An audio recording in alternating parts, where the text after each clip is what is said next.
The important thing is always to try and keep yourself in as neutral a position as possible and try and maintain the best posture that you can. It's really hard to do. I catch myself all the time. As much as you can, try and stick your chest out, bring your stomach in, and those things kind of just remind us to stay in a really good posture.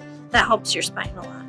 Everyone knows, you spend a long day doing something or looking at your phone too long and your neck hurts at the end of the day. It's because you're putting a lot of stress and strain on your neck.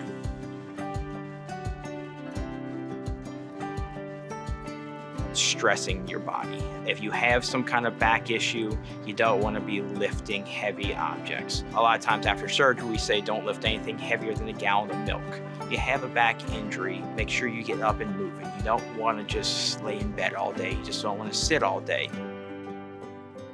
How would you diagnose back pain? So the most common way that patients present to a neurosurgery clinic for a back problem is they go to their primary care physician complaining of back pain or neck pain, and they end up getting some sort of imaging. When the imaging shows something concerning, that's usually when patients are referred to us. The imaging usually is either an X-ray or an MRI scan. An MRI scan is a better picture for us because it allows us to kind of see in detail what we need to see, so we can see disc herniations, we can see problems with nerves, we can see spinal cord compression, and that gives us an idea of things that we need to treat. Usually we still want patients to undergo what's called conservative therapy, and those are things like physical therapy and pain management, just to make sure that those things cannot cure you before we undergo surgery.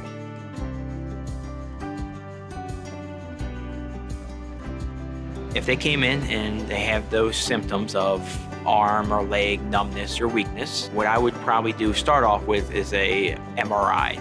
MRI is good to see soft tissue, disc in the spinal cord and spinal nerves. From there, you see if there's any compression on those. There's other modalities we can help out with. The CT scan is good for bone. That can also help us out to see if there's any kind of bony compression pushing on the nerves of the spinal cord. There's other modalities as well for imaging.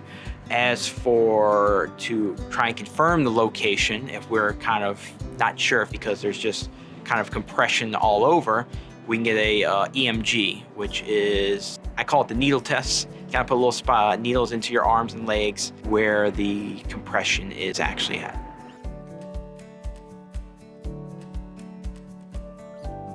Treat all elective spine, whether it is just a general spondylosis. People would describe disc or bone on bone.